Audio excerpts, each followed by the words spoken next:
Hello, everybody, and welcome to the NintendoFuse Podcast. This is episode 155, titled Ultimate Nintendo. Unfortunately, Steve still doesn't have internet in his house, so he will not be joining us. He will be joining us next time, hopefully. Until then, I will fill in as your host. I'm Barry, and we got Greg here today. Hi everyone. I was always expecting it to be like Ultimate Nintendo or give it some enthusiasm and jazz. It's been a long 2 weeks since our last podcast. I could have, I didn't. Maybe it was a missed opportunity, but you got it for us. So Yeah. you got it there. The Ultimate Nintendo. And why are we talking about Ultimate Nintendo? Well, we'll get into that in a little bit. First off, I just want everyone to be reminded to subscribe. Our YouTube channel is constantly growing. We're constantly doing new videos, industry talks, game chats, and podcasts, of course, as well as gameplay and reviews and a bunch of other stuff. So please subscribe to us, hit that little bell for notifications, and feel free to share. It is very much appreciated. And thank you to all of our subscribers. So let's start off. Greg, what have you been playing since our last podcast? Well, I'm finally happy to report that I did beat Hollow Knight. So I did get very close to 100% completion. There's just a few things that I wasn't able to wrap up, but I figured that was a good time to end it after beating the final boss, the initial boss, that is. I guess there's a special boss if I finished full true 100%. Despite my file saying 105%, but I guess that doesn't factor in the DLC that came with it. Other than that, I started replaying, or not replaying, restarted to play Crash Bandicoot once again. So, hoping to see if the second game is anything like the first or if it's better. And so far, it seems like it's mostly the same, just a different kind of format. Same kind of janky detection and some weird 2.5D-ish type levels. So yeah, that's what I've been playing for the last few weeks. I'll be jumping into Octopath Traveler probably within the next couple days now. So looking forward to that. It's interesting because I had the exact same experience with Crash. I did the first to a point, and I'm like, all right, I'm skipping this. Let's go to the second and see if it's any better. And the same, it's more the same. Not a fan of it, and and I moved on. I wish I can say I've got like 100 games I've been playing, but for the past 2 weeks I've been in Tennessee. If you noticed last podcast, I was in a completely different environment, like I said, and I'm back to my house. I am back home. So I have games again, but all I've been playing has been Octopath. And I haven't been playing it as much as I'd like to, thanks to real life, higher priority stuff. But I've breached the 60-hour mark. I have all the sub jobs that are there, and I have three out of the 8 completely done, and the other 5 are on the last chapter. So I don't know how much post game there is after you complete all 8, but I'm gearing up for that. So probably by next podcast, I'll be like, hey, I beat Octopath and I'm moving on. Because there's a lot of games coming out, and there's a lot of games I still haven't touched.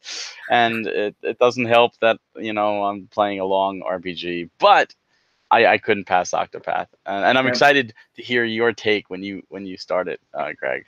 This is such a good game.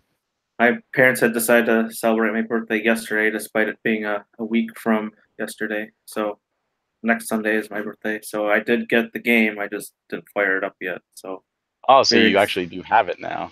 Yeah, it's in my possession, physical copy, because that's how they buy my gifts. So normally that would have been a game I would have bought digitally. But yeah, still happy to have it though. Did you get the collector's edition, the Wayfarer's edition, or just no? I just wanted the standard edition. Just this sucker right here.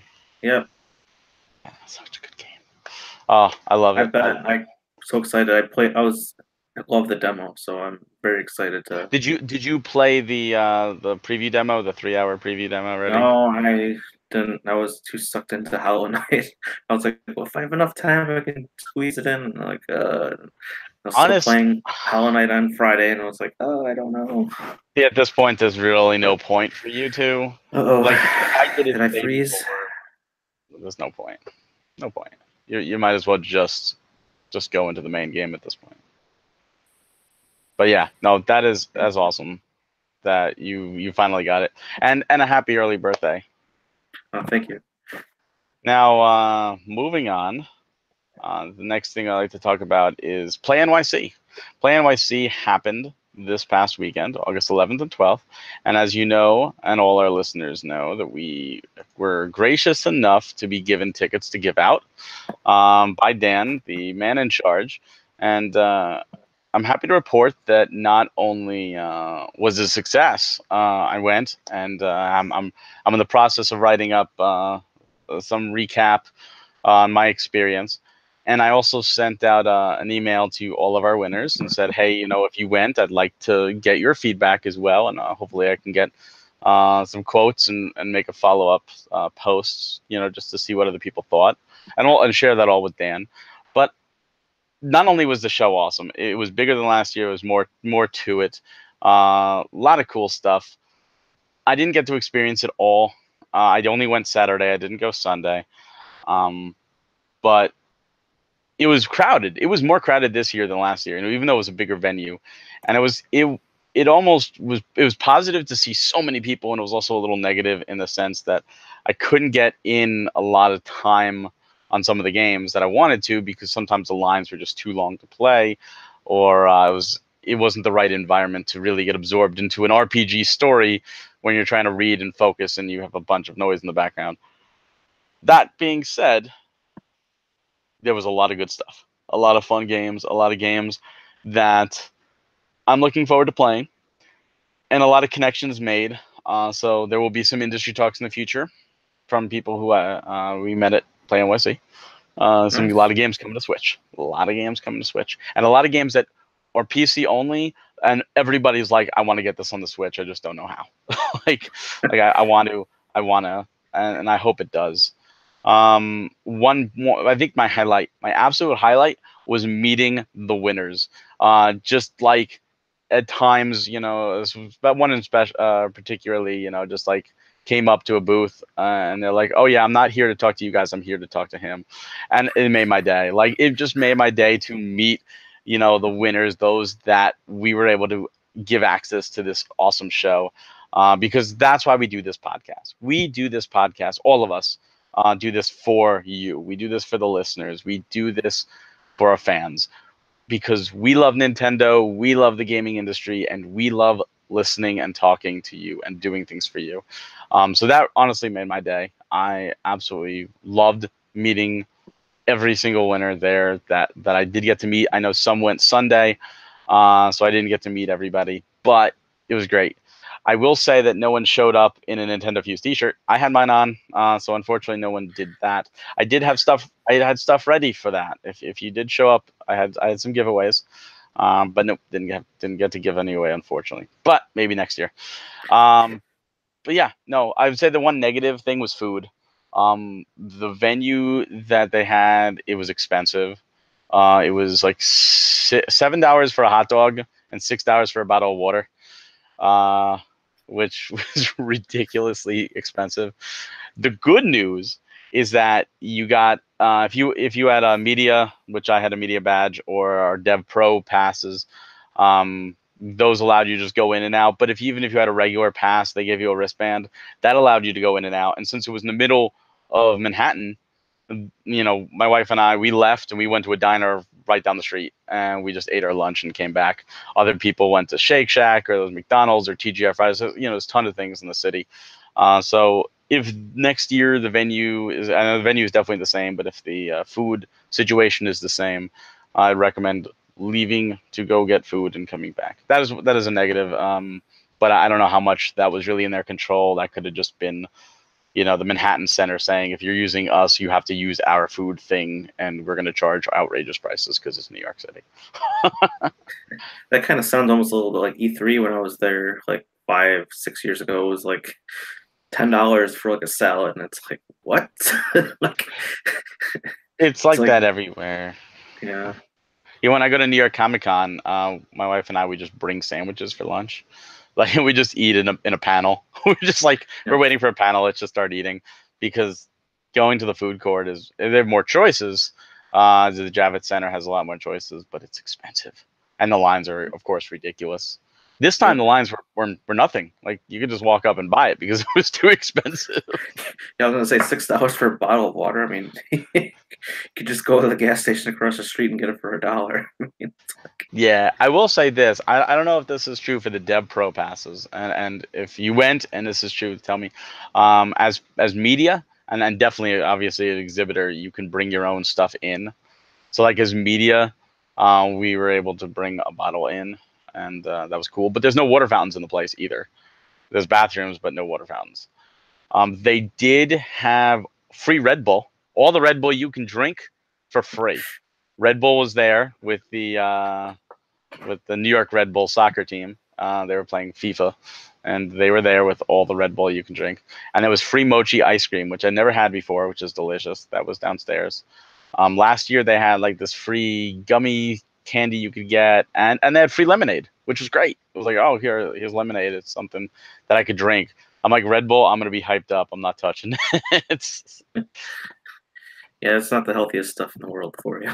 No, but at least it was there and it was free. Yep. But no, it was an awesome experience, and I hope next year. My goal next year, when we go, is to have you, Greg, and get Steve as well to come out here, and we could all go together. I think we'll have a good time. I think we should make that happen. That's a year from now. Um, I think we should start planning the cards because we need some fun. Yeah, it does sound like a fun time. All First, we right. need Steve to join our podcast again. Yeah.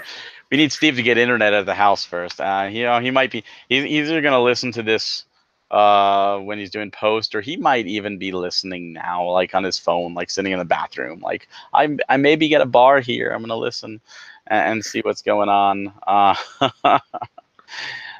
Who knows? We'll see. Maybe he'll show up in the comments and be like, "Hey."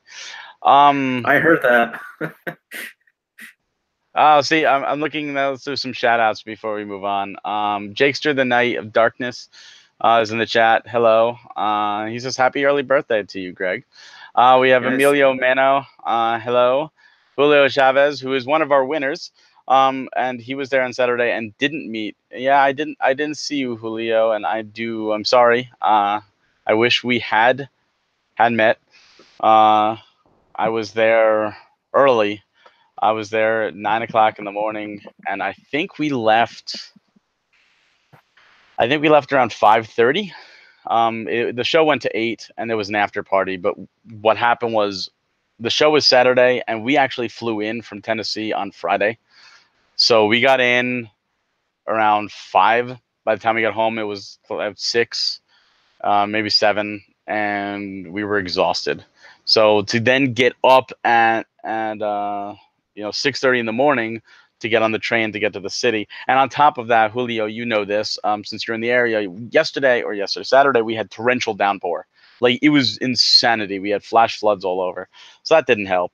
So we were just exhausted. So we did leave a little early. So I am sorry that I did not get to meet you. I do hope you had a great time. I would like you to email me your feelings, but I'd also like you to put them in the chat right now, just a little brief thing, and I'll read it on the podcast. So that's cool if you don't mind doing that.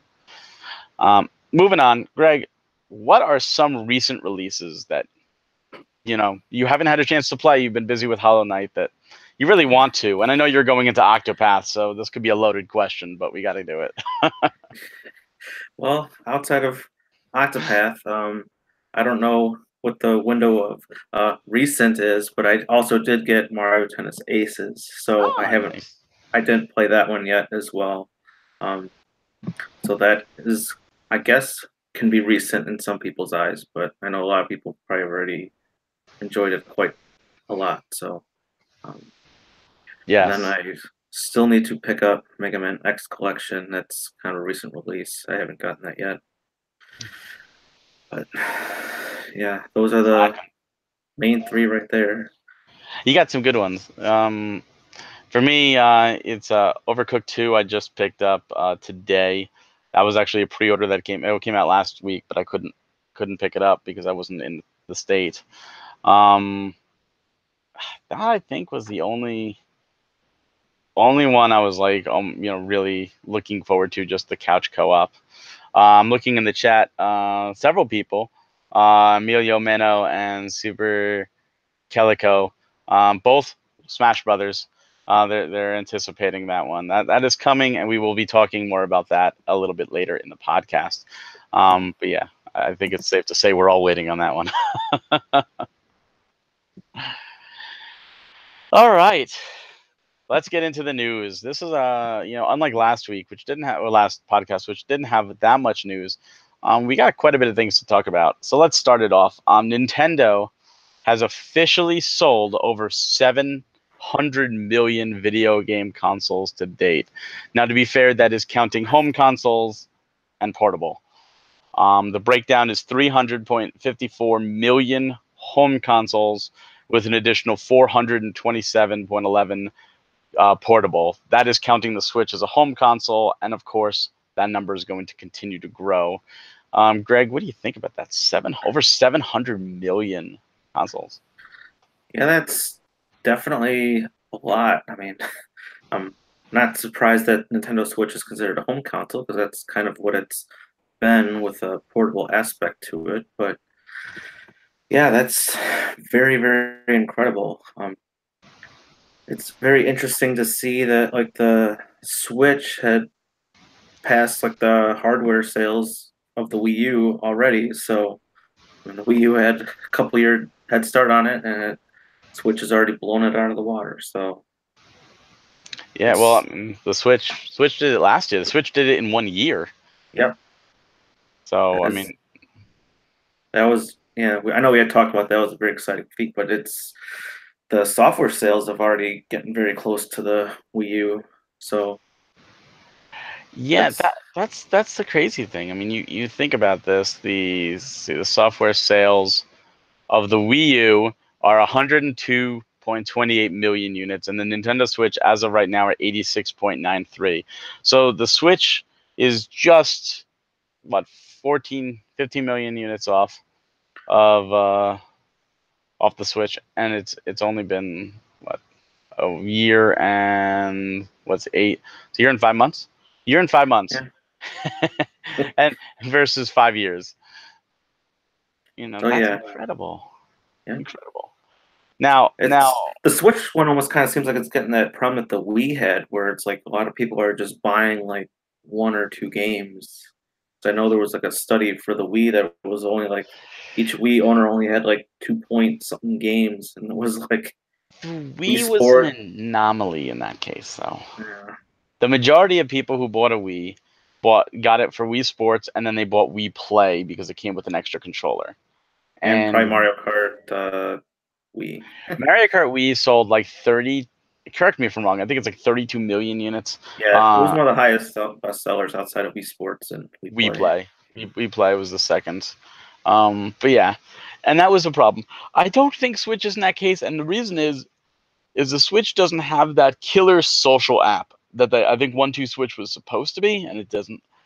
And I know a lot of people said, "Oh, I got the Switch and I just got Zelda," and a lot of people did that at launch. In fact, at launch, there were more Zelda copies sold than there were Switches. I think because people couldn't find Switches, so they got Zelda when they could get it. But now you have Odyssey, you got Mario Kart, you got Pokken, you got Arms and Splatoon 2 and Xenoblade Chronicles 2 and Mario Tennis and Octopath and Bayonetta and Donkey Kong, and the Hyrule Warriors, Fire Emblem Warriors. Oh, the list goes on and on. There's a ton of great games, Mario and Yes. Rabbids. So I don't think, and then those are only like Nintendo type games. There's Doom and there's Wolfenstein and there's Skyrim and LA Noire and Payday and like all these other great third parties, the Mega Man collections, Resident Evil, Okami HD, it just came out. So I think with everything selling, I don't think that's a situation, especially when you look at games like Blossom Tales, which sold more on the first week for Switch than the first week on Steam, and all these indie games like excelling on the Switch. I don't think that's the case with this system. I could be wrong, but I just don't think so. I know a number of people that I've talked to have only gotten like 2 or 3 games, and it's just usually like Mario Odyssey, and it's Breath of the Wild, and maybe another one here or there. So it's yeah, it's can be considered that way. I guess it's for some people, but then there's people like me and you that have whatever our collections already, whatever 20, 30 games already. So 2030. Oh boy. well, yeah, I'll go for. no, yeah, I'm not. Yeah, I mean, I know what you mean. There's a ton of great games. Speaking of great games, another one that people are looking for. Jake's just looking to Starlink. Can't wait for that as well. That looks awesome. Blake has joined us in the chat. Blake, it's great to see you. Welcome. Always good to see our NintendoFuse family joining us in the chat to help entertain you guys.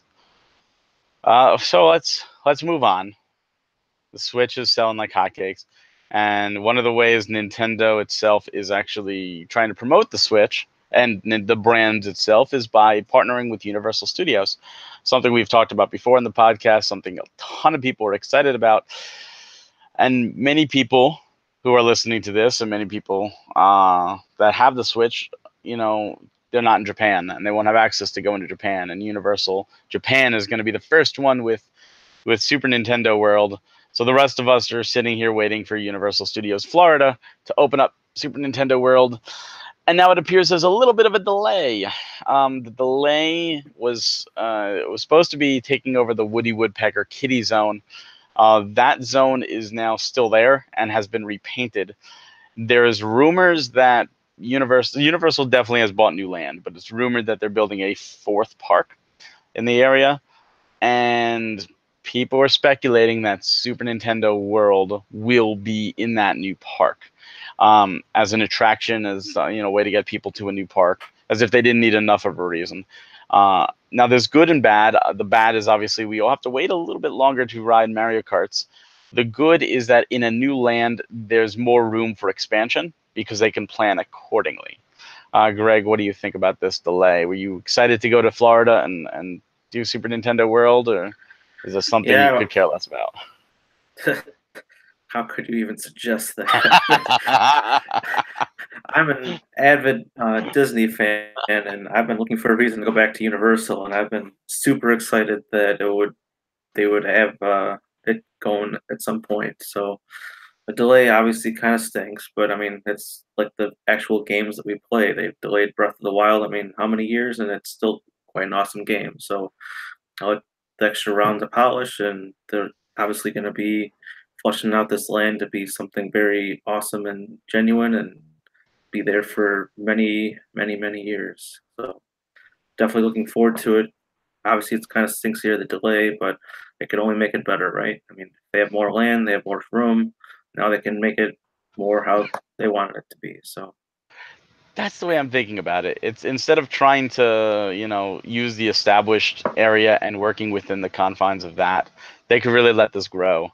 So, who knows how big this is going to be, especially compared to, Japan's Universal.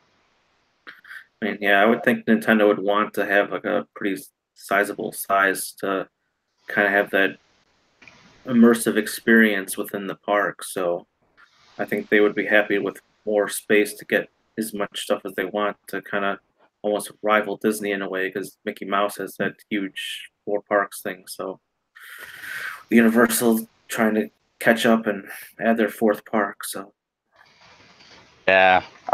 Blake just suggested in the chat, and maybe we can make this a reality. He says whenever they get it done, we should have a meet and greet for NintendoFuse fans and all that down there. I would love that. I think that's a great idea. I can't plan anything yet because we don't know when it's going to be built. But that definitely sounds like something that's plausible. So we should, look into that. That sounds great. yeah, I don't know necessarily about opening day or opening Oh weekend or anything yeah. like that, but I would definitely be down for planning something to. And not in the summer. Like that's something going to Florida in the summer is nightmare fuel. It's just so Yes. humid. So like if we did that, so it would probably be like maybe autumn, like later Yep. summer, autumn like area, or Yes, I spring. prefer. Yeah, October is our favorite time to go to Disney, so we would definitely be Yeah, down for something like yeah, October, October, November. November, or even like March. April, May area, like early Yeah, spring, that's still good. Once it gets to the humid months, June, July, August, it's not going to be fun. We'll be sitting out there talking and having fun, but we'll be sweating and like dying on the inside. So I yeah. don't like that. I do want to read quickly. Julio, he has given a little statement, and I do want to read this out there. He says he had a great time at Play NYC, despite the rain. He didn't get to stay long. He was there about 4 hours due to long lines, but he did get to enjoy the games he played. He loved the games he played, and he plans on going next year, which is fantastic. Hopefully, he wants to win again. Hopefully, he wins again, and hopefully, we get to throw out tickets again. That'd be great. I'm planning on it. It's all up to Dan. I don't get to say. But either way, he says he actually will be going next year, even if he has to pay, and he hopes to meet up. So see, there you go. He is ready to go again. I'll be there, hopefully, provided that things don't change, and hopefully we can get Greg, you and Steve out there, and we can meet up with Julio.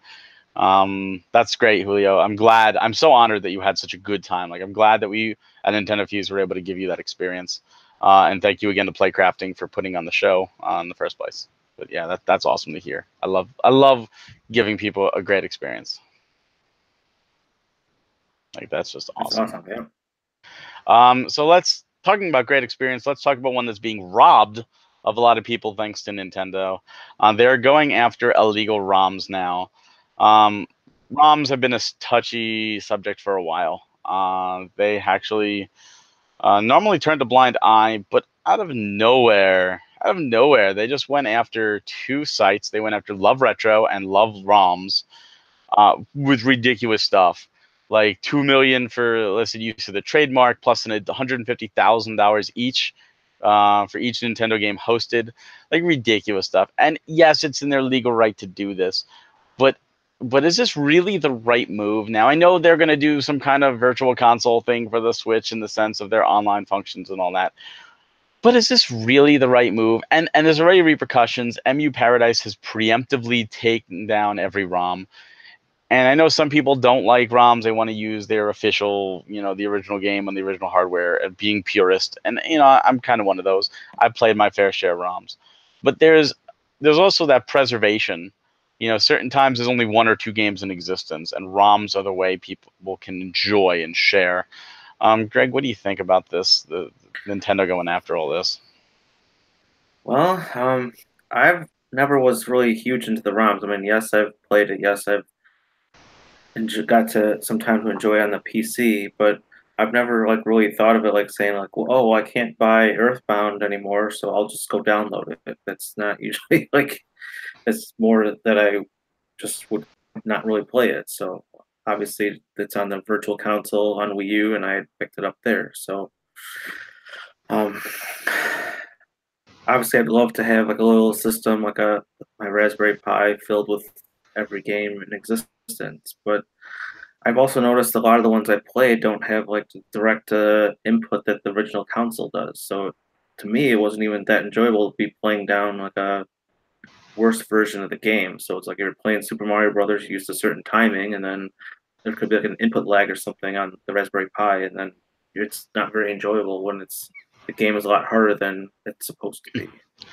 That's true. Now, what about other games like let's just throw out Little Samson, for example. In order to play Little Samson, you need an original Nintendo, which is not very hard to do or get. But then you need the cart, and the cart is over 1,000, I think now. So if you really want to play a game and it's a great game, you're gonna fork out over $1,000. A lot of people can't just do that. So Yeah.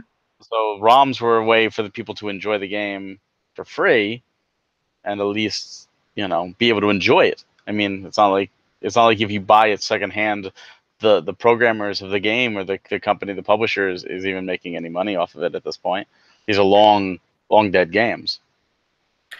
Yeah, I mean, that's usually what's kind of led me to discover a few like other NES games that I didn't even know were like how good they were beforehand. So I did luckily be able to find some carts of a number of those and were able to track them down. But obviously, to get an actual collection of the NES is no longer feasible if there's games that are $1,000 and I'm definitely not going to pay $1,000 for a single game. So I don't blame you. I do want a game like even like Path of Radiance. It's whatever $100 for GameCube, and I'm not really willing to even spend $100 on an old game like that. So I love Fire Emblem. So it's not even about the. I don't really even know too much about it. It's One of these days you kind of a will. One of these days. Or they'll do some kind of virtual console. Who knows? yeah. I mean, that's the idea. That's why Nintendo is trying to shut these places down because they want people to buy them on Virtual Console or Even though the whatever virtual NES. console's dead. You know? Yeah. I mean, we still need to see how this online service is going to go. I mean, if we're just going to have 20 games for the next year, that's going to be awful. But if they're going to add 20 new games every month, then that could be something different. So, Yes. Well, like you just mentioned, and Jakester in the chat mentioned about the online service. Let's move into that. Nintendo has updated their information on their online. It is coming the second half of September. It's going to be $20 a year, and you can already pre-purchase it. I think Amazon, Best Buy, and GameStop all have the cards already for pre-purchase. You'll need this to play most games online. There are some benefits. The cloud saves is the one that I think the majority of people are excited about, simply because you could back them up. God forbid something happens to your Switch on vacation, you can get another Switch, and there's all your save data. It's also going to have old 20 classic NES games with online added. We don't know the full list of 20. We do know 10. They are Super Mario 3, Dr. Mario, Balloon Fight, Donkey Kong, Ice Climber, Legend of Zelda, Mario Brothers, Soccer, Super Mario Brothers, and Tennis. Not the most exciting list of games because most of these are staples or they're on the NES Classic already. Uh, I don't know how certain single player games like Zelda will have online functions. I know Super Mario Bros. 3 was just shown, like, as they showed a screenshot of two-player online Mario 3. Greg, what are you thinking about this? You ready for this online world? I know not every game is going to need it, but most will. yeah, like you were just saying, I was very intrigued for Legend of Zelda. I mean, I don't really know how you can really do that when multiplayer without a brand new mode kind of thing built into it, or something along the lines of like Triforce Heroes or something where you have two people simultaneously on the screen or something. So I have no idea how they're going to do that, but I'll definitely be willing to give it a shot. I think $20 is a fantastic price for 365 days, so definitely was going to be going down on it, even though I don't barely play a lot of online games already. So, I mean, I have Splatoon 2, but haven't really played online. So, Smash That's it. Brothers, yeah. Smash Brothers I will play online. So, I noticed that too. I don't really play much online. In fact, I had Xbox Live since the original Xbox days, and all the way up into Xbox One, and I've let it lapse. I had like, there was a number. It used to have like your number. I had like 12 next to my number, like 12 years straight or something like that. And I like let it lapse because I found myself not really playing on my 360, definitely not on my Xbox One, and I wasn't playing online anymore. And when PS4 said, "Oh, you need PS Plus for online," I got it for a month for No Man's Sky, and that game I hated. So I let it again lapse. I didn't play, and I don't have PS Plus or Xbox Live right now because I'm not playing online. And even the Switch. I mean, we've played some games together. The NintendoFuse crew. We've done Mario Kart. I did some Mario Tennis online. It was the last game I played. But right now I'm doing Octopath. That's single player. I'm going to be playing Xenoblade single player when Torna comes out.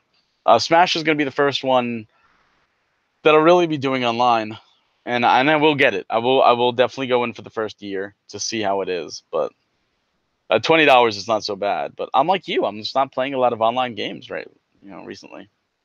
yeah, I mean, I know I did get Mario Tennis, but I'm not usually the one to like, okay, I'm just going to like be sitting on there in the lobby playing people for whatever an hour. It's more like I'll might just do a couple matches here or there, and then mostly just probably play the CPU or play story mode or whatever. I mean, I found Mario Tennis a lot of fun local, like more fun local versus online, because you can get in some really heated matches, and it's great. When you could smack talk each other, and you're right yeah, there.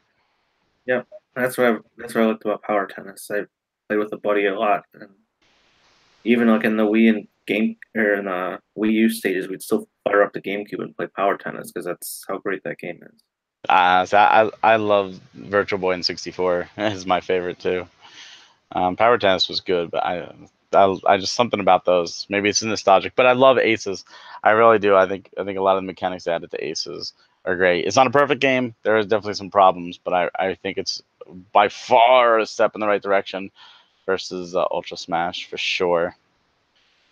All right. So moving on, we have an interesting one here.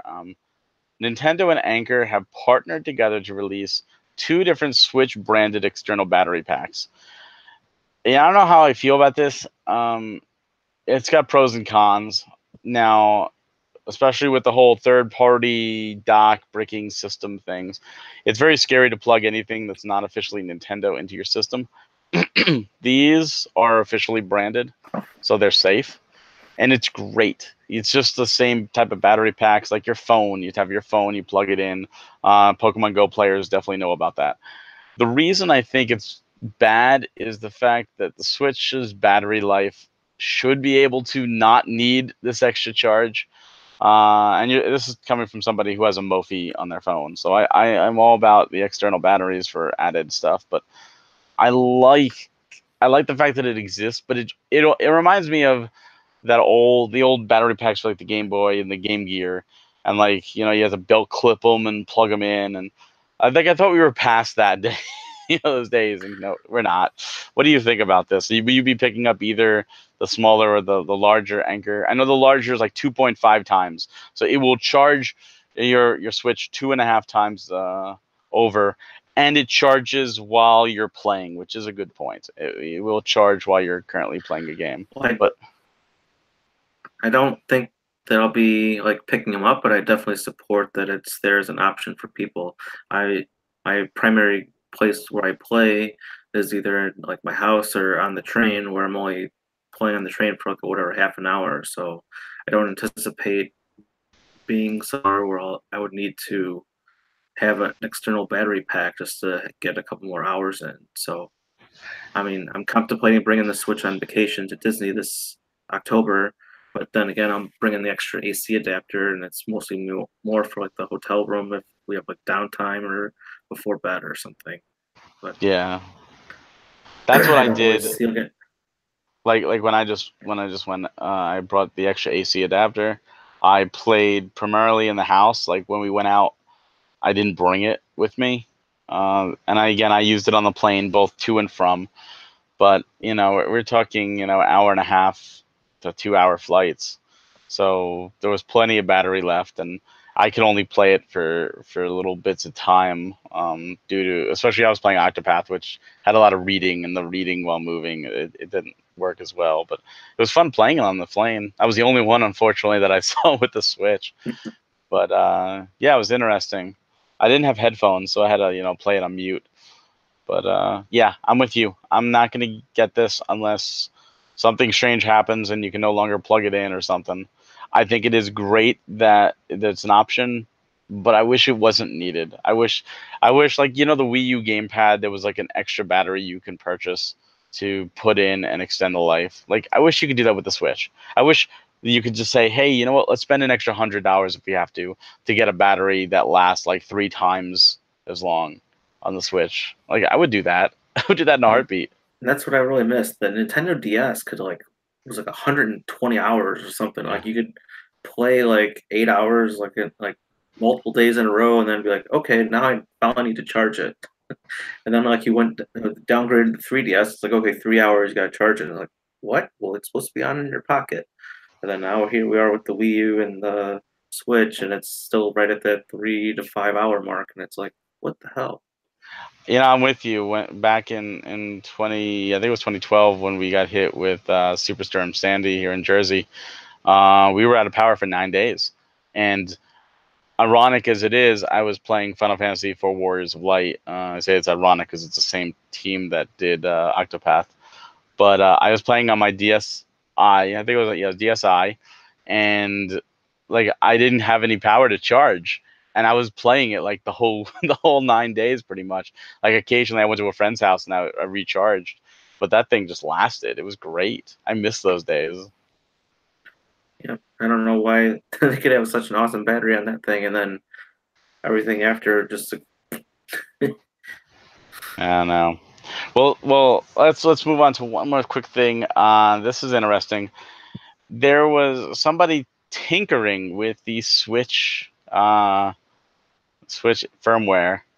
and data miners have uncovered a hidden VR mode in the Nintendo Switch firmware. When activated, it did put two panels left and right, the same screen, was slightly altered, of course, much like any type of VR display. Does this mean that Virtual Boy 2 is coming? Like we are getting, Nintendo Switch VR with a cardboard, maybe a Labo kit where, we build the VR and we stick the Switch in. I don't know, but what are your thoughts on this, Greg? That's very interesting. I'd never even heard of it until like right before we were starting to get this launched. But obviously, Nintendo's known to try out the different technologies on the hardware and everything like that to see if that's the route they want to go. I mean, surely it could just be remnants built into it, or maybe they weren't quite sure confident in the Switch taking off, and then they had like the test VR mode, so then they could quickly throw something else to market that added the VR experience to try to salvage it. I mean, it could be any number of things. It could be pointing to future games that support VR. I mean, it's really, really hard to tell what if it's going to be used, not used, or just was like a simple test thing that they had built into the OS at the time. I swear, if they just throw out VR quickly, and it's gonna crash and burn, they better not call it Virtual Boy 2. But if it's gonna be full fledged and do well, then I want it named Virtual Boy 2 to redeem the little red beast that could. Um, I do hope it's not Labo though. I'd be really upset if they do some kind of Google Cardboard thing with Labo. I think that'd be terrible. I want something proper.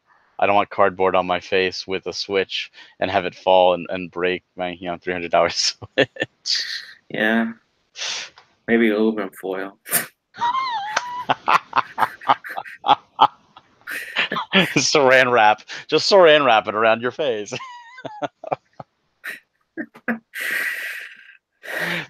that would be terrible. Oh my god, I can picture the memes now and like, oh man.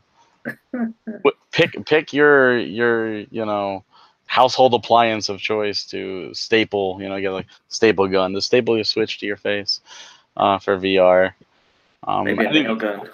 Yeah, nail gun just right into your. That'd be great. All right, so now let's go on to the main event. What I'm sure people have been waiting for us to talk about. We were supposed to have a direct chat on this. I do apologize. I wasn't at home to do it, and Greg was supposed to spearhead it with Mike and Blake, and they had their own complications. So we didn't get a direct chat on this, so we're going to talk about this now. Of course, I'm talking about the Super Smash Brothers Direct held on the 8th of August. There was a ton to dissect. I'm just going to do a quick rundown.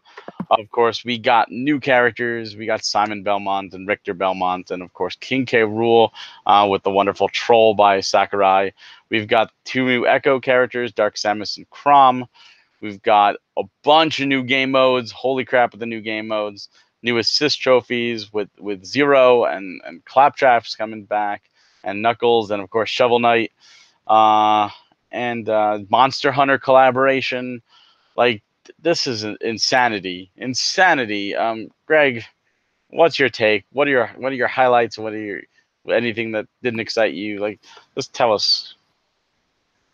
I was super excited as soon as it started. I definitely knew it was like Simon Belmont. Like I was like, I can't believe this is actually happening because like believe on previous podcasts I've been calling for him to join the series because I know he had some awesome games on the regular Nintendo that I actually was able to beat at least the first two. I never had the third one though, sadly.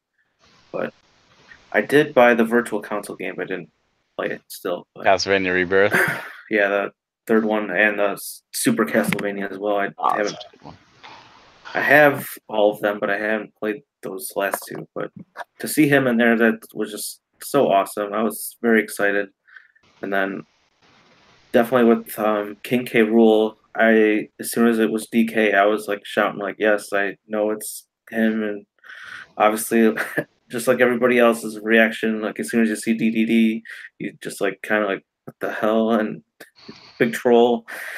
But then he shows up, and that was just awesome. I was really happy. I mean, I really loved to watch playing Donkey Kong Country games on Super Nintendo to see him like honor his previous appearances, like with like the cannon outfit and the pirate hat and boxing gloves from '64 and everything. That was just so Yeah, incredible. All the he's got the details. helicopter suit from 3, and he's got the crown Yeah, throw from 1. Like there's so much love there. yeah. It was a culmination of all of his different forms. That was so awesome the way they treated him. So, in terms of the Echo Fighters, I don't really know Richter because I've only played or really messed around with the NES ones. And obviously, I think he was a one when Castlevania moved on to other consoles That's outside not technically Nintendo. true. He was in Rondo of Blood, which did come to the Super Nintendo as Castlevania X or Dracula X. It was a watered down port and not the best version, but technically Richter was on the Super Nintendo. Ah, okay. I didn't He know was that. also at the beginning of Symphony of Night and then playable after you beat the game. Okay. I did not know that. I apologize. Definitely seeing Crom. That was very exciting. Everybody was been waiting for him since Wii U version. So exciting to see him join ranks of the Fire Emblem crew. Then of course Dark Samus. I love the Metroid series, so they definitely need more representation because it's mostly just been Samus and Zero Suit Samus sporting it for the longest time, and now we have Ridley and Dark Samus. So Well, it's nice Dark to see Samus that. was an assist trophy, at least there. Yeah, And Mother Brain yeah, is still an assist trophy. yeah. See, Very true. when they showed Crom, half of me was thinking like, oh, the whole line from the Lucina Robin reveal trailer was like, oh, maybe next time. Like, oh, he's getting his next time. Yeah, And the other half of me was thinking like, how many people right now are going, oh my god, another Fire Emblem character? yeah. I saw some things about it. It was like a lot of people were like, "Oh, geez, not another Fire Emblem character." And then I was like, "It's Crown." I was like, "Okay, he's in. He's good." I mean, it's because it's like he was like shown off in the Wii U version as a part of the final Smash. So it was I almost like they were a little bit more accepting of him joining than saying like the new um, leader for Fire Emblem Three Houses. So see. I think the problem people have with Fire Emblem characters is that all of them except for like Robin and Corrin are really sword users, and there's so many other characters that use spears and axes, and they could throw in some variety, and I yeah, understand that, and I would love some variety in the Fire Emblem characters. I'm also happy with what we have. I'm an advocate of more. One of my best friends, we once talked about before they revealed Smash Ultimate. I said I want every character should come back. He's like, they're not going to do that. I said every character should come back. He's like, they're not going to put like young Link and Toon Link together. I said every character should come back. And after like E3, he called me. He said, I have to admit, I never thought in a million years it would happen, but you were right. And that's the way it should be. So I understand that there's a lot of Fire Emblem characters and a lot of them are sword users, and that's understandable. I wouldn't be opposed to more Fire Emblem characters that are different: axes, spears, clerics, other things that are not sword wielders at this point. Crom, I accept. He used. I don't want any more. Even Lynn, like Lynn is like, oh, I know she's a fan favorite. She's an assist trophy. At this point, I think she should stay an assist trophy and move on to other ones, especially some more the older representation. Because you have Awakening, you have Lucina, you have Robin, and you have Crom now. You have 3 from Awakening, 1 from Fates. So 4 out of the 7 are from newer games. It's only Roy, Ike, and Marth, of course, from the older games. And even Ike was the more recent before Awakening, right? Yeah. So I'd like to see some older representation, or if they're going to do newer representation, do different weapons. Yeah, I think he started to realize that like when he did Robin, because I know Robin could have been a sword wielder, but then he made him like use the tomes, and that was Yeah. appreciated change to see something different that they could do with the Fire Well, Emblem same with representations. Crom. Not Crom. Corin. Corin's also very different. Yeah, well, yeah, because that one's a little bit more dragon based, so that was a little bit easier to change up a little bit. But um, yeah, I would definitely would be really cool to see like Hector or something like he wields an axe, the arm adds, and that would even be a welcome change. But yeah. Then they could even implement like the weapon triangle thing if they're all Fire Emblem characters. You know what? That's the thing that's surprising. With so much love that Sakurai puts into the characters, and how certain characters have special things, like Little Mac has the KO meter, and Cloud has the limit break meter and stuff like that, representing their original games. I'm surprised they haven't done some kind of triangle in Fire Emblem for the Fire Emblem characters. Like having one character versus another, they will take more damage from that other character. Well, yeah, I mean it is kind of hard since, as you were saying, they're basically all swords. So, and unfortunately, a lot of lords wield swords. So that's the nature of it. I mean, they could obviously add Ephraim. He uses a lance, so that would be pretty good balance there. But Yeah, that's what I'm saying. Just some more. As for Echoes, now this has me really thinking. I I was sitting there after the direct. I know this is going to be practically impossible, but I'm saying it anyway. I want every single character to have an Echo character. Every single one. And certain ones are easy to pick. Sonic and Shadow has been said enough times. Some people say Isabelle to Villager. That seems like doable. Dark Link or Shadow Link to Link, doable, especially with Dark Samus now. And it's another villain. They're doing a lot of villains. One I'm hoping for is Dixie Kong for Diddy Kong, because I was really hoping at the end, like Dixie would come and kind of how they've had like an extra character thrown in at yeah, the end of a reveal trailer. I really want Dixie in there. I think that'd be good, as an alternate. Uh, so I was trying to think like every character. One that I'm hoping for is X as an echo to Mega Man, because we have Zero there with X music. Zero's theme, but it's still like remix X music. I think it would be cool to have X as a echo fighter to Mega Man.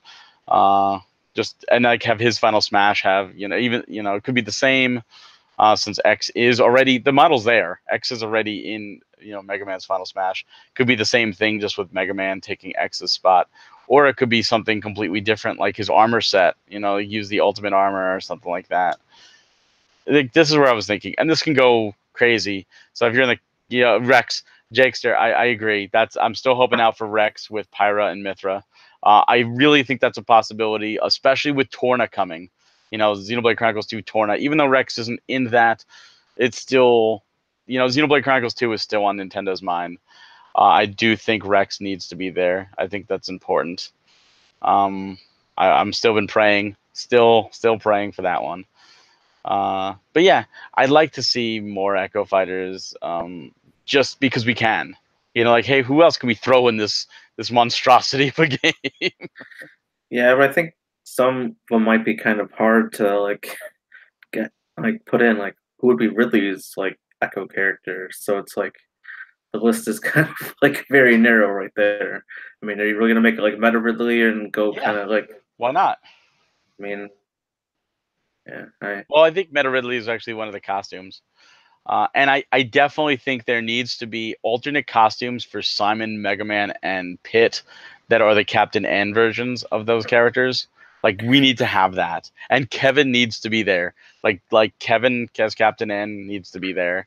And we could have the whole, Captain N reunion. but Mother Brain is still a sister.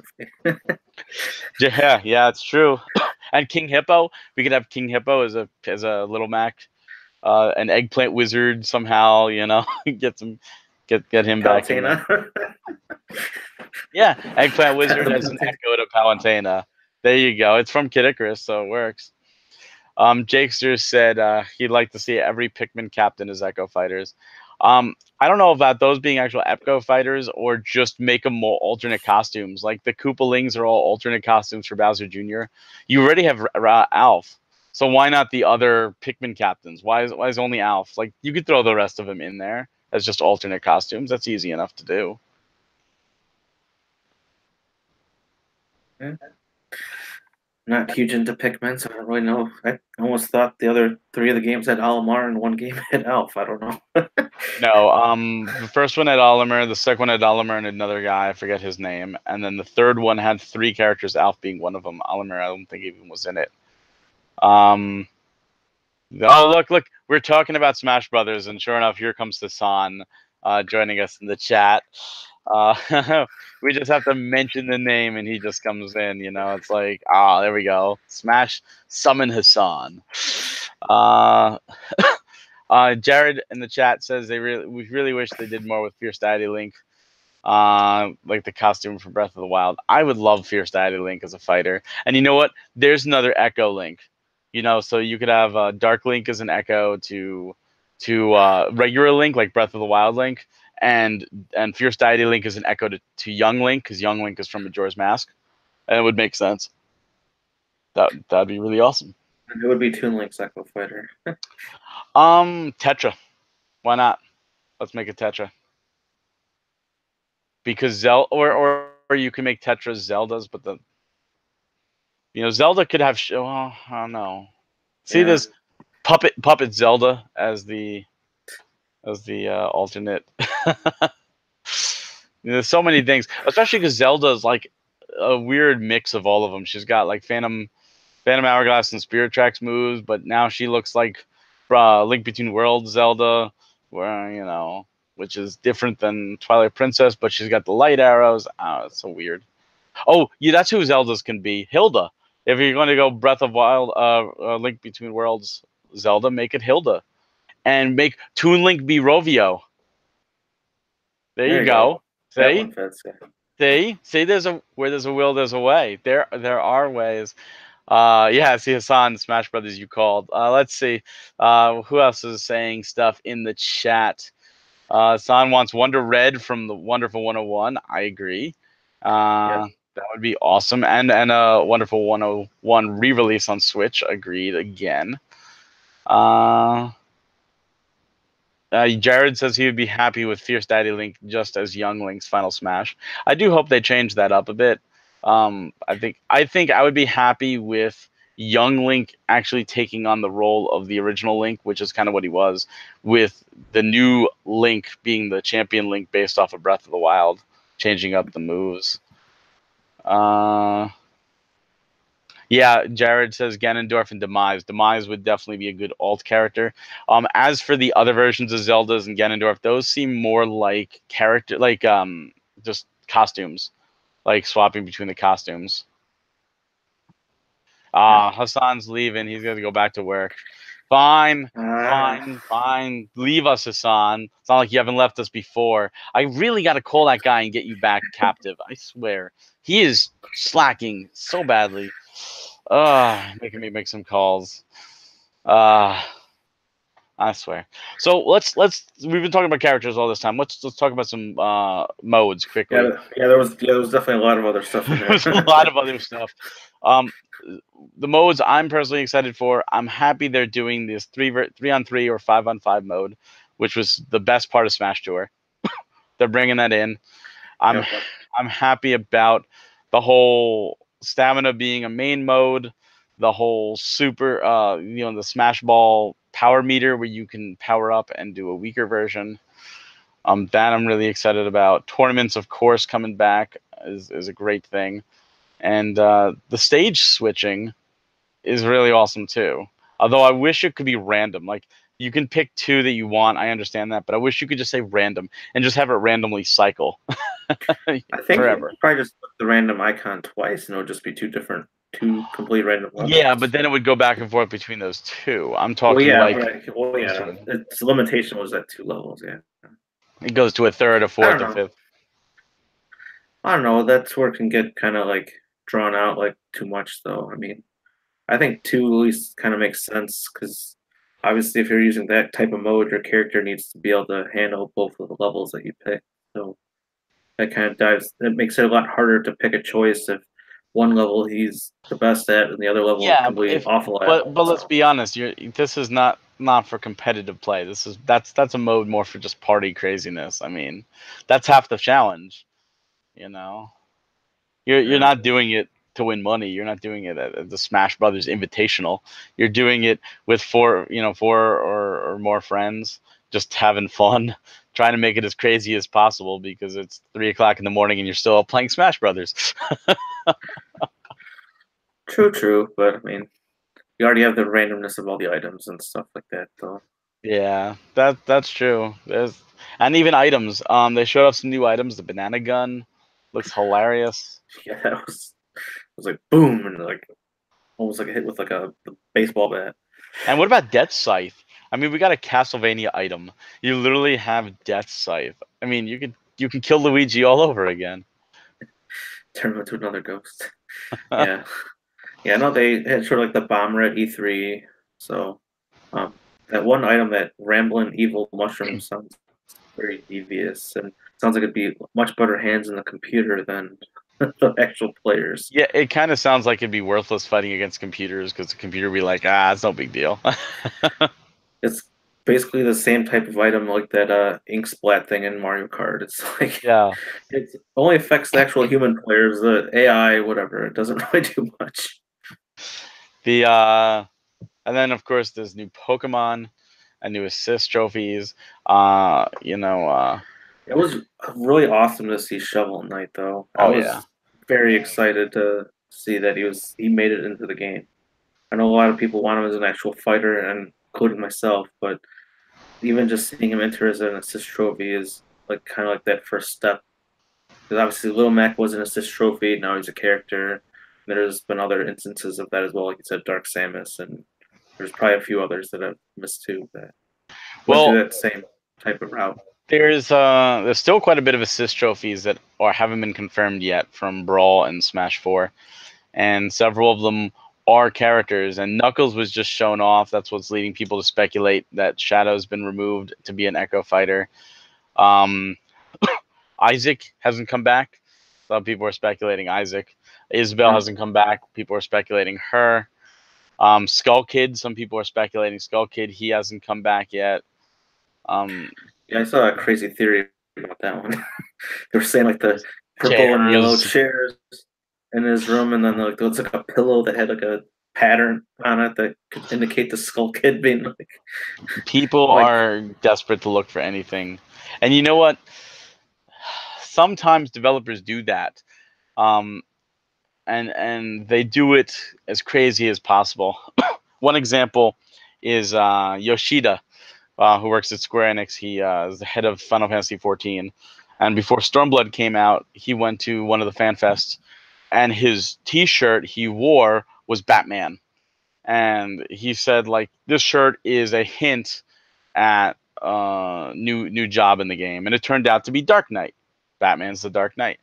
He then showed up at the next fan fest with another T-shirt, and it was Spider-Man. And people were speculating, what job could it be? What could it be? Is it Beastmaster or something to do with spiders? And it turns out he was hinting samurai because the original Spider-Man trilogy was made by Sam Raimi. Sam Raimi, samurai. So you never know with the Japanese. They could go as cryptic as possible, and those pillows very well may have been picked on purpose for all we know. yeah, I know a number of people are looking at those chairs and thinking, like, oh, it's Waluigi's turn now because it's purple and yellow, just like him. And it's like, Yeah. so Anyway, anything can happen, and I think that's half the fun is speculating, even if we're wrong, which we most likely will be. It's just fun speculating. At this point, the towel's been thrown in. Everything's on the table. We've got Castlevania now in there, and Metal Gear back, and King K. Rool's there. I mean, this is literally Super Smash Brothers. We've listened to you, and we're giving you everything you want except for Waluigi. So shut up and stop asking for him. yeah, that's a good way to put it. That's Stop asking really for. what this is. That, like, everything that people have been asking for. Even like Bomberman, that was my pick in the Smash ballot. I wanted Bomberman as a character. He's not a playable character, but he's there as an assist trophy. I'm bummed he's not a playable character, but I'm happy he's there. He's still there. And you know what? Assist trophy is the start, like the stepping stone to being a full character, at least for some. So at least they're there. Do you think that even though that like a lot of these are confirmed assist trophies, that they still couldn't be added in as like an echo character still? Because I feel like they did the thing with like the Monster Hunter boss. He's like a boss and an assist trophy. So it's almost like, could they be covering up this fact that like Bomberman could still be a character, but he's also an assist trophy? Or I don't know. Could Waluigi still be an assist trophy in an Echo Fighter of like what, like Luigi or Wario or something? I mean, it's like, I don't. I think. You know. I don't think. I don't think they're going to be an assist trophy and a fighter. I think it's one or the other. That he said it was a boss hazard, and that's the same thing. Like one of the stages that hasn't been shown yet is Pyrosphere or whatever. It's from Smash 4, where Ridley is a boss. And people are speculating that stage isn't coming back simply because of Ridley being a boss, even though they can remove Ridley from it or just have Ridley there and say whatever, you know, like it doesn't matter. There's multiple Ridleys now, because you can have Mario versus Mario, so why not have multiple Ridleys? yeah, exactly. That's what I was kind of the hint at it, because like you could have an assist trophy be Bomberman, but Bomberman can like summon one of his friends. I don't know. And see, that's the kicker. There could be multiple bombers. I mean, it's there. There's all the colored bombers for alternate costumes, but I really don't think, because it's never happened before. There has never Yeah, been a case of an assist trophy being also yeah, a playable character yeah. at the I same time. understand it's never happened before, but also like they said, never had a boss hazard and an assist trophy. So that You know kind of what? opens the doors to all possibility. I'm gonna go out there and say it's not gonna happen, but I will happily eat my words and be wrong on that to have Bomberman be a playable character. But I don't think it's gonna happen. Not this game. Maybe in DLC down the road, and that's possible. You know, Yeah, what a lot of people are focusing on what characters aren't in it yet, but you know that this, like we talked about this before, how Smash 4 is a really good template and they should build on it. This is now an even better template, and you know they're going to be DLC. DLC was very successful for 3DS and Wii U. There's going to be DLC, so we can even speculate what DLC characters are coming. yeah. And the best part is it's not going to be just returning fighters as DLC this time. So because all the characters that have showed up before will be already there. So Yeah, and what about even Monster Hunter? Is there going to be an actual hunter like in Marvel vs. Capcom Infinite? Or is yeah, there going to be a kind of cats, or what's going on with that? Like, where did that Monster Hunter come from out of nowhere? There's yeah. so many things. One thing that they did show off that I'm very happy about, and anyone who's played Smash 4 will probably be happy about, is stage hazards can be turned off. Goodbye, Yellow Devil. I will never see you again. You are terrible, and I hated you, and you ruined that Mega Man stage. Thank God you're gone, and I can play there again. Oh, you're no fun. I hate. I actually defeated like the Yellow Devil, and then it like, destroyed like two of the computers. So it was The like, problem with the yay! Yellow Devil is even when you destroyed him, he came back in like 20 seconds. Like I he was know. always there. Like I'm so happy to turn him off. Um, Speaking of other things, Mike from our NintendoFuse team is now in the chat. He wants to know when Mashed Potato Samurai is going to be in Smash, and he wants Goo from World of Goo as a DLC fighter. I don't think either of those are going to happen. I mean, Shovel Knight is the first indie character, and he's an assist trophy, so maybe Goo will be an assist trophy. Though it would be cool to have Goo versus the Blob. That would be an interesting match. I don't know if I'd like to see it, but it would be an interesting match. Yeah, sure.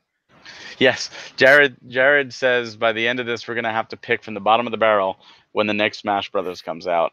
I agree. You know, at this point, more assist trophies will probably go to characters. There's still other Nintendo franchises that are not represented. Golden Sun still does not have a character. That is glaring. Xenoblade only has one when there's so many characters they can pick from. There's Battalion Wars or Advance Wars. Neither of those has a character yet. Dylan from Dylan's Role in Western was an assist trophy. He has not appeared yet. He could be a character. Uh, let's see. What other Nintendo? Oh, split Arms. How about Springman and Ribbon Girl? I mean, Arms is big right now. That totally could be. I mean, made for fighting games. I'm surprised they're not revealed yet. There's so many characters. I don't think they from Nintendo themselves. I mean, we've already even said like Dixie Kong, from Donkey Kong Yeah. series. Then you still have some of the other Kongs like Linky and Kitty and The Chunky. others aren't as iconic though. Like Dixie Kong is an iconic Kong since DKC2. Yeah, Cranky maybe, but even like Lanky, Chunky, Kitty, Tiny, Funky. even Funky is not as. Well, Funky's been there for a while. Funky has more of a chance than the others. Yeah, at least from Donkey Kong. But I mean, from the Mario series, I mean, you still have like whatever Ward, Shy Guy, Goomba, Paratroopa. I mean, there's lots of iconic enemies from the game. Blooper. Jared says from Marvel vs. Capcom, Amaterasu and Phoenix Wright would be interesting. I agree. Both characters are on Nintendo platforms. In fact, Okami HD just came out on the Switch. Mike would like to see another Sega property, maybe Vector Man. I think if there's going to be another one, it's probably going to be II from Super Monkey Ball. Would somehow work. And Jakester mentioned that Ditto is now a Pokeball or Pokemon in the Pokeball. That's interesting. That was supposed to be in Melee. The fact that they have that, so now there's a Ditto version of every single character. There's a Ditto Ridley, like there's a Ditto Mr. Game and Watch. I mean, that's pretty crazy. Yeah, it'll be interesting to see how that works. People more speculating. Deuce Die for Pokemon. We don't have a Pokemon from 7th gen representing, and 8th gen is just around the corner. So that would be interesting. Deuce I could see that because they brought him into Pokemon or Pokken tournament. Jared wants Earthworm Jim, and of course Banjo Kazooie. And Mike mentioned that there is a Kirby version of everything, and there is a Kirby version of everything, but now they're doing it with Ditto version of everything. So now whenever there's a new character coming out, they not only have to make that character, they have to make a Kirby version and a Ditto version. Jakester, Jakester says Banjo would be hard to get. The truth is Microsoft is really open right now to letting other people use their properties, and they've already stated they would be perfectly fine with Banjo in Smash. I think at this point it's Nintendo needing to talk with them. But I would love to see some old school Rare representation, some Jet Force Gemini, obviously Banjo Kazooie, Conquer. The Battletoads, of course, would be awesome to see. So, maybe Killer Instinct character, Fulgore, or Cinder, or Saber Wolf, or something. The sky's the limit. It all depends on what they're willing to do. Yeah, I definitely think they should have someone at least from like Killer Instinct, and then even get someone from like Mortal Kombat just to complete like the trio, like Street Fighter, Mortal Kombat, and Well, Killer Instinct. if you remember, and we don't know this yet, it hasn't been revealed yet. We know the Mii Fighters are back, and I'm happy they're back. We don't know if Mii costumes are back. There was Monster Hunter costumes, there was Tekken costumes, and of course Geno. There was a Geno costume and a King K. Rool costume. Now that King K. Rool's there, is Geno coming? But what it was. I mean, a Tekken can come. One thing you have to remember is that Bandai Namco helped make Smash 4. And for all we know, they're actually working on this as well. I don't know if it's been, a fact or not, but they have one representation. They have Pac-Man. And Pac-Man, one of the few characters, few third-party characters with two stages, right now only has one. Pac-Land is the only stage confirmed. Even though Pac-Maze is so much better, and I hope that comes back too. Will Bandai Namco get another character? Will a Tales of character get in there because there's Cloud from Final Fantasy? And, and of course, Tekken character because Ryu's there from Street Fighter. The sky's really the limits on this. We could speculate forever. See, that's what I was saying. There's not really a bottom of the barrel. There's still many characters out there that can join both first and third party. To Yeah, some, it might feel like the bottom of the barrel, and some obviously like to complain like, "Oh, another Fire Emblem character, another Pokemon character, another Mario character." I mean, it's like, who cares? You don't have to use any of them if you don't want to. Jared says the Prince of Katamari would be great as a Namco character. That would be interesting. That would definitely be it. But he hasn't appeared really on Nintendo yet. He also says Spyro and Crash would be interesting. Yes, that would be interesting. No, I don't think they're going to happen at the moment. Maybe DLC. I could be wrong. Yeah, I think Crash has maybe a little bit more potential with this game being on there now, this trilogy. So Well, Spyro has been on the GameCube and the Game Boy Advance and the DS and the Wii. So, I mean, yeah, it's not like he's a stranger to Nintendo platforms either. well, yeah, but I'm just also going by what's hot and current right now. So Lara Croft. Mike wants Lara Croft. Well, considering they stated that developers said that Shadow of the Tomb Raider has like a 0.0% chance of coming to the Switch, I don't think we're getting Lara Croft. Although that would be interesting. yeah, Uh, it would be interesting to see her fight against Bayonetta, probably. now, here's something to factor in. All these characters we're getting, that's an extra character we have to take through classic mode, and I'm presuming All Star will come back, and maybe the single player modes like adventure mode. So we're gonna have to play this game a long time if you want 100% all the trophies. But the one thing they did announce is that the classic mode was going to be completely different for every fighter. So I applaud that. You're not just going through the same 6, 7 fights that are identical. Like, oh, beat Link. Oh, beat the fighting Kirby team. It's like everything's gonna be completely different. It might be like still beating like a team, but it's not going to be the same team for every single fighter. Here's another thing you just mentioned: the Fighting Polygon team. They're not back. It said everyone was back. Fighting Polygon team should be back. They're not playable. Doesn't matter. They should be back. Metal Mario wasn't playable either in the original, but he was still there. Oh yeah, and the extra amiibo. And Well, Mike, Master Hand was playable in the Melee. yeah, Master and Crazy Hand need to be playable. Let's make it happen, like without hacking. Yeah, there's stamina mode, so they can be in. Mike says Metal Gear Solid isn't coming to Switch, and we're still getting Snake. Yes, that's true. Except we did get Metal Gear Solid on GameCube, and Snake did originate on Metal Gear, which, while yes, originated on the MSX in Japan, was on the NES and the staple for the system. But I think it was more so he was a fighter in Brawl, and so he kind of Well, had to yeah, come back. that's why he came too. Plus Kojima wanted him there. Kojima and Sakurai are friends. So let's just be happy that Konami let Snake come back, because Konami is killing all their properties right now. So let's just be happy about that. They should have pushed more to have Bomberman be a fighter. Yes, I wish, but at least we got a Mid Assist trophy, and we got Gray Fox back. Some more Metal Gear representation. So that's always good. That is always good. What was just said? There's so much going on. It's not Pachinko.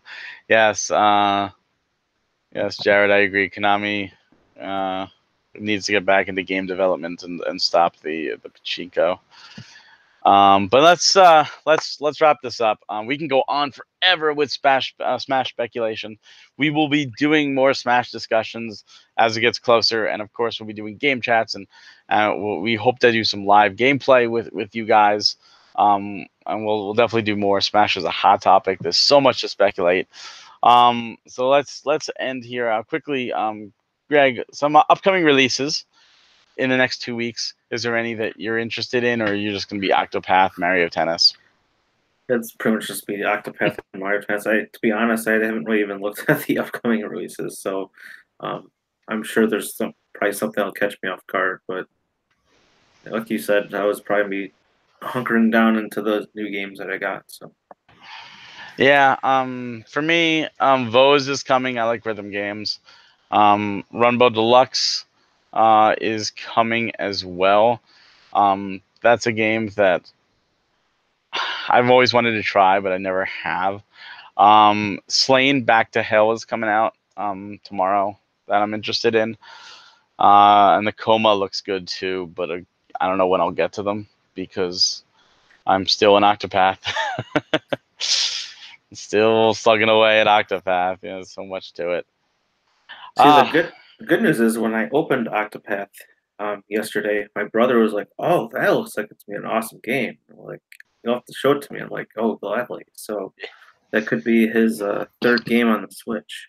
Oh man, that'd be good. It's so good. I'm so excited that you're gonna get to play it, and I'm so looking forward to hearing your take on Octopath. We got to do a game chat. Jared says that he's gonna grab Okami HD since he finished Octopath. Jared, quickly, out of curiosity, what was your playtime on your save file, and did you do everything? Just out of curiosity to know where I stand, because like I said, I'm at 60 hours. I still have 5 more chapters to go before I get into the end game, and I have all the sub jobs unlocked. So it's a big game. There's a lot to it, but you don't have to do everything. I mean, I went crazy trying to get everything.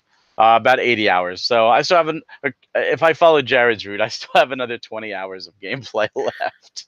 Yeah, I unfortunately saw like a spoiler from Game Explained saying I guess you need to have like all your characters at like level 70 for like the final part of the game or something. I was like, oh jeez. Oh, really? Is that true, Jared? You have to have all your characters at 70? Because I have like 4 in the 60s and the rest are like in the 30s. That's what he had posted, so it made it seem like you had to go back and grind. You should be like grinding all the characters, which leads to your other discussion that they all should be getting XP, not just the. Yes, I agree 100%. I hate when RPGs don't do that, and that is one negative. I like when all the characters, even if they get like half the experience, if they're not in the party, at least it helps alleviate. So Jared, the final thing, do you need all characters 70? Let's see if you say. Highly recommended. The same 4 in the 70s and 4 in the 30s. So yeah, I had to grind a lot. Okay, so a good 10 of those 20 hours I'm going to be grinding. Awesome. Sorry, didn't mean to spoil it for you now. All right. So yeah, I got to grind a lot. Awesome. So now But I know I can switch off characters more frequently than never. well, you have to stay with your main character till you finish their whatever you pick first is stuck in your party till you finish their chapter 4. So pick wisely. Just an FYI. So thank you all for listening. Just so you know, we do accept listener questions. If you do have any questions that you want us to discuss on future episodes, you can send them to podcast@nintendofuse.com. Please also go to our Twitter and our Facebook, Nintendo Fuse. We do have a bunch of things we share and we talk through there, and you can communicate and you can send us messages. Thank you, everybody, in the chat for tuning in. My God, what a great group we've had tonight. So Yeah. much to discuss. Jared and Mike and Jakester and Hassan popped in there for a short bit, and Super Coleco. And seeing if I miss, I think that there's a couple others. Belinus Martin came in, and Emilio Mena, and of course Julio Chavez. Congrats again on winning, and I'm glad you had a great time at Play NYC. There's so many people. Blake came in for a bit. Like, oh, what a great group! You guys are awesome. We love chatting with you. So please keep it up. We hope to see you at all future podcasts. Thank you so much. Oh, Jared, you got tickets to Play NYC too. Oh my God, see. Look, you need to send me messages. See this? You need to send me a message, an email. Let me know what your experience was like. I didn't realize you. That's great. I'm so glad you won too. That's two. That's two tonight that joined us that won. That makes me so happy. I hope you had a great time. I'd love to hear your experience. So please send me an email. Oh, Jared, that was you. Oh, that's right. That was you. Okay. I forgot your name. So you weren't here in the beginning of the podcast. I actually talked about you, Jared, about how you made my day. So if I don't know if you were just silent in the chat, but if you go back and watch the beginning of the podcast, I talked about how you made my day. So listen to that. But yeah, do send me an email. I'd love to know. Oh, you did? Oh, there you go. You already sent me an email. Look at this. This man is on top of it. I admit I haven't checked my email while doing this podcast. I'm focusing on that right now. But yeah, that's so great. It was a pleasure meeting you. But yeah, go back and watch. I actually, I don't have my notes in front of me. Haven't even unloaded my camera digital stuff yet. It's such a whirlwind of an event and the weekend. But yeah, I did actually talk specifically about you and about how you made my day. So yeah, go back and watch that at the beginning of this podcast. It's true. Awesome, awesome. Well, Greg, let's not forget about you, of course. Thank you for joining me tonight Yeah, with all this no happening. problem. There And was hopefully, tons to discuss. So oh, I'm sure if Steve would have been here, we'd still just starting the Smash Brothers. So oh yeah. So see, in this case, it was actually good that Steve was not with us tonight, but hopefully he will be with us next week or next podcast in 2 weeks. Steve, hopefully you get your internet at your new house and can join us because we miss having you around. And yeah, thank you all again so much for joining us. And we all of you, just have a great night. Please subscribe and share. Let other people know. We want to give out more tickets. We want to do more events for you guys here at NintendoFuse. So please share the love. We do this just for you guys because we love you guys. So please, spread the love. And thank you all so much. Have a great night, and we'll see you again next thank you, time. Jakester. Nintendo Fuse forever. There See you you guys go. later. It's like Wakanda, like NintendoFuse forever. There we go. Have a great night, guys. Yeah.